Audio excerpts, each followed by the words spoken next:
আপনি একটু প্রথম গোলটা নরওয়ে যেটা করেছে, এর্লিং হল্যান্ডের ফার্স্ট গোল, দুজন ডিফেন্ডারের মাঝখান থেকে তার মাথায় বল এবং এত পিন পয়েন্ট পড়েছে।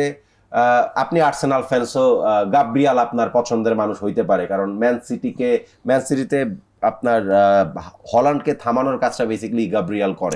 দুজনের প্রচুর ব্যাটেল আছে, জি, কিন্তু এই ম্যাচে আর সেটা কাজ হইল না, গাব্রিয়ালকেই আসলে ঘোল খাওয়াইছে। ট্রু।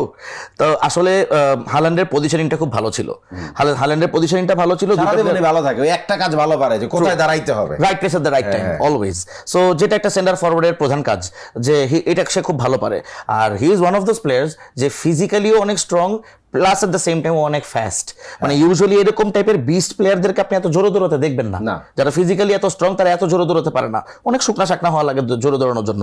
ও কিন্তু মানে ফিজিক্যালিও স্ট্রং, সে শোল্ডার টু শোল্ডার চ্যালেঞ্জগুলো খুব সুন্দর করে ট্যাকেল করতে পারে, at the same time he is very fast as well. Right place at the right time, সুন্দর একটা ক্রস পেয়েছে, গ্যাব্রিয়ালকে বিট করেছে।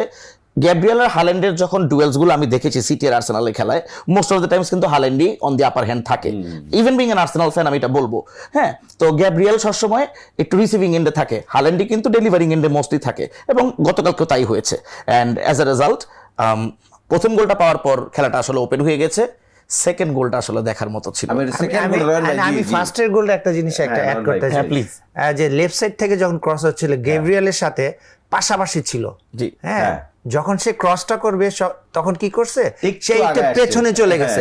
পেছনে যাওয়ার পরে এই গ্যাব্রিয়াল কিন্তু তখন ঠিক মারার আগে বল দিকে তাকাচ্ছিল, এটাই স্বাভাবিক, বল ফলো করবে। হ্যাঁ, সো তখন কি করছে, সেই স্পেস রাখছে সামনে, তার হাল্যান্ডের সামনে কিছুটা স্পেস রাখছে, এবং পেছন থেকে ঠিক মারার আগে সে কিন্তু লুজ মার্কিং করে সে স্ট্রাইক করছে। ততক্ষণে কিন্তু সে আমি কি বলবো, স্ক্যানিং করতে পারেনি বা করার সুযোগ নাই, কারণ ঠিক মোমেন্টামে যখন সে ক্রস করেছে ঠিক তখনই তাকে কি বলবো লুজ মার্ক করে সুন্দর একটা গোল করেছে। তার সে তো দুর্দান্ত মাথায়, আমরা জানি, এক্সিলেন্ট মাথায় পায়, এবং সে কিন্তু মোটামুটি বক্স বন্দি ছিল, মানে মোস্ট অফ দা টাচই ছিল না ফার্স্ট হাফে, উপরে ছিল 3টা টাচ।